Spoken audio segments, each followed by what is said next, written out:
a feeling of accomplishment as well when you take something that's not working, like the part of the potty, the processing units that takes the sweat and the urine and everything and turns it into potable water. It's a pretty amazing process.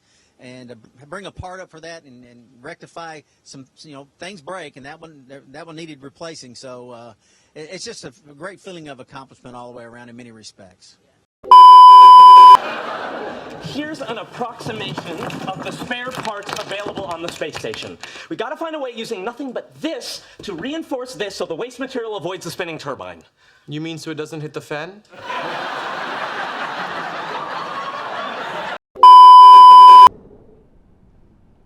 Houston International Space Station, we have a little situation up here.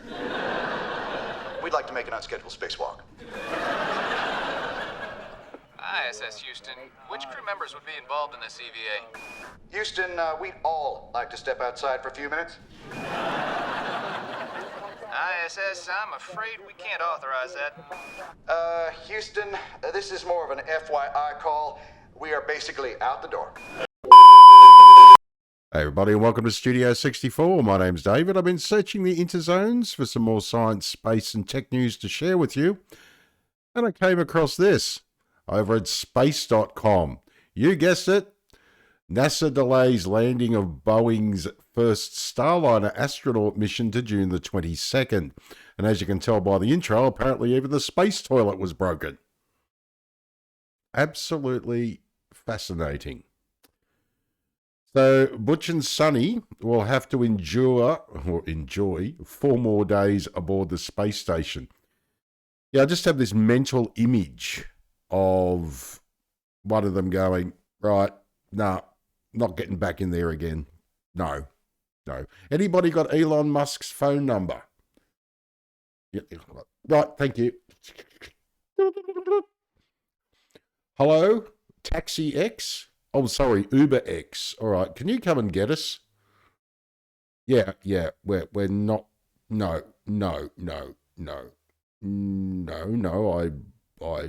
The capsule, the Starliner capsule. No, I think we're changing its name to Death Trap. Yes.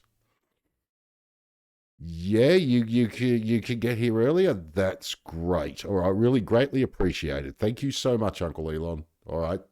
Thank you. See you when you get here. Bye. That's what's going to happen. I can guarantee it. I'll put the link to the NASA video where that came from underneath. It goes for about 17 minutes. I've never seen such a load of copium in my entire life. I mean, I'm glad the astronauts are there and they're safe, but come on. This is serious. I'm predicting that they'll make it back.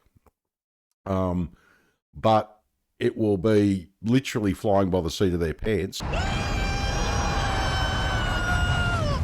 Or they're going to have to get Uncle Elon to come and get them. Or even funnier, if the Russians would have to get them back on Soyuz.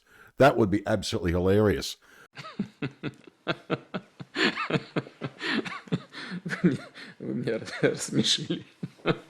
Unbelievable.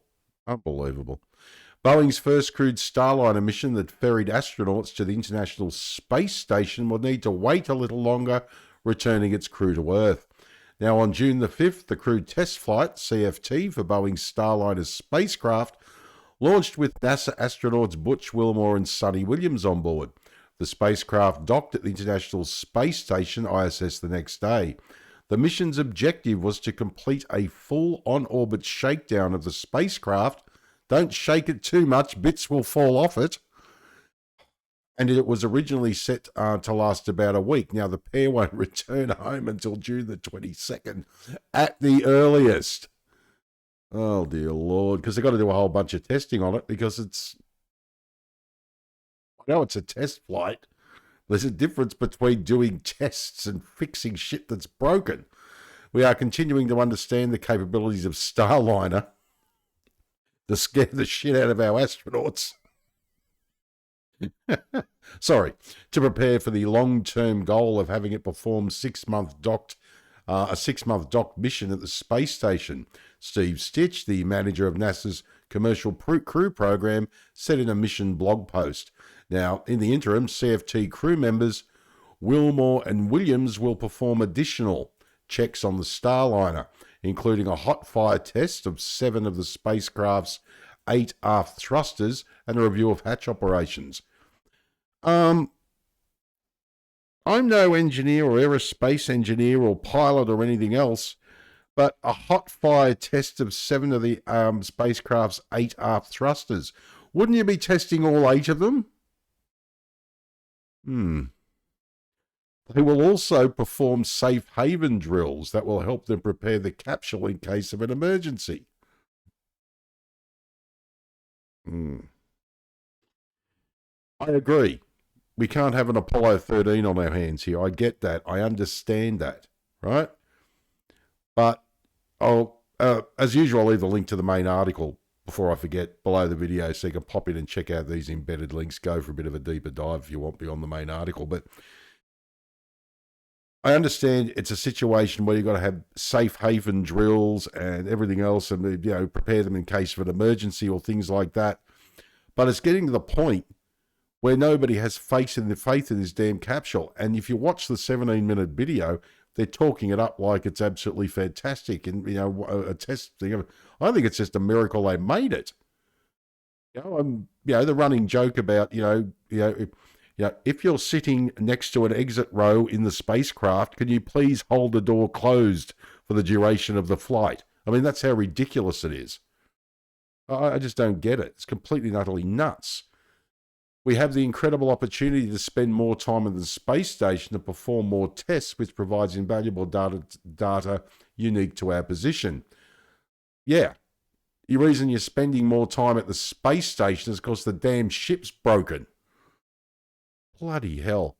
Mark Nappy said, Vice President and Program Manager for Boeing's Commercial Crew Program, said in the blog update, the CFT mission was designed with a possible delay in mind.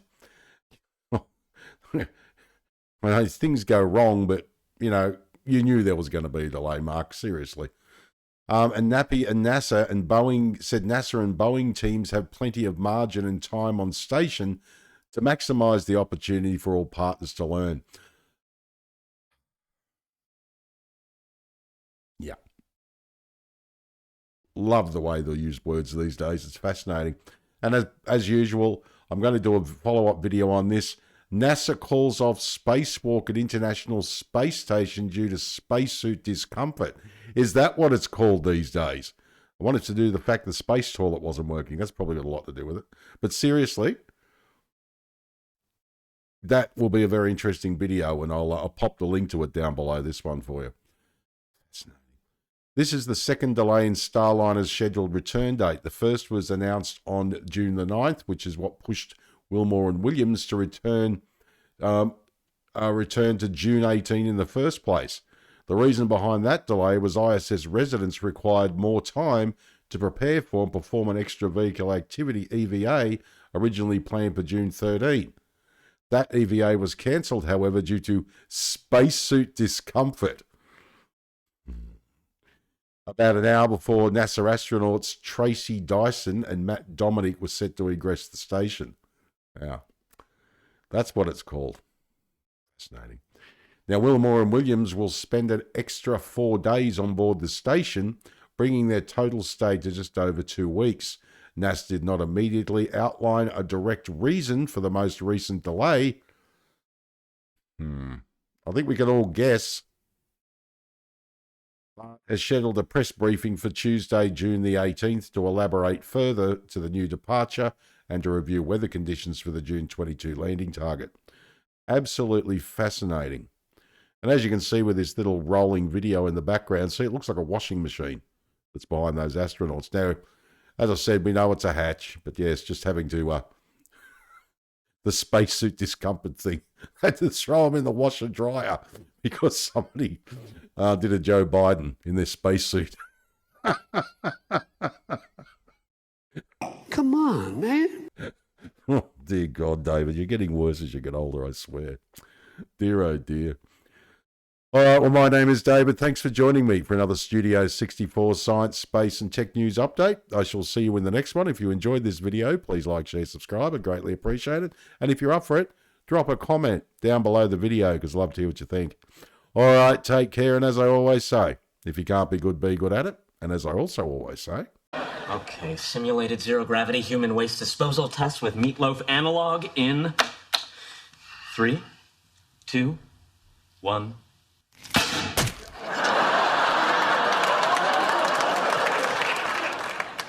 Fascinating. What do you think the problem is? Not enough breadcrumbs.